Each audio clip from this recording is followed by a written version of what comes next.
Bonjour à tous! Aujourd'hui, nous allons parler de Slack. Plus qu'un réseau social, il s'agit d'une plateforme de communication collaborative qui est très prisée par les grandes entreprises.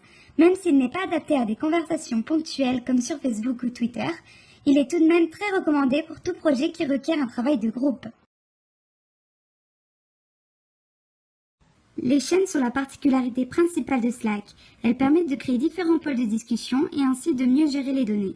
Dans le cas d'un salon du livre, nous pouvons trouver un flux général qui concerne tous les groupes, les différents groupes de travail, ainsi que quelques conversations orientées comme réunions pour décider des dates et du déroulement de ces dernières.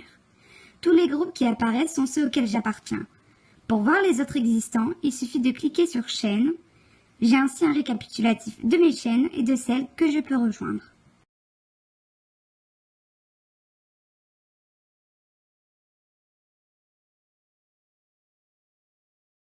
Maintenant, voyons comment créer une chaîne.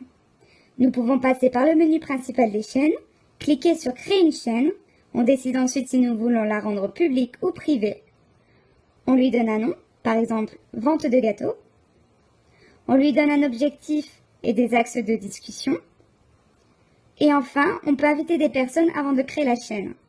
Un message nous confirme la création de la chaîne et elle apparaît maintenant dans notre colonne. Pour la quitter, il suffit d'aller dans les paramètres. Mais attention, quitter une chaîne, ce n'est pas la supprimer. On la retrouve d'ailleurs dans le menu. Pour la supprimer, il faut être un membre de la chaîne. Donc, on clique sur Vente de gâteaux, on va dans les paramètres, Rejoindre. Puis nous recliquons sur les paramètres pour aller dans les autres options de la chaîne et ainsi supprimer la chaîne. Une confirmation nous est demandée avant de valider. Vous connaissez maintenant les principales fonctions des chaînes sur Slack. Bien sûr, il reste un tas de fonctionnalités à connaître. Mais bon, ce sera pour une prochaine vidéo. À bientôt!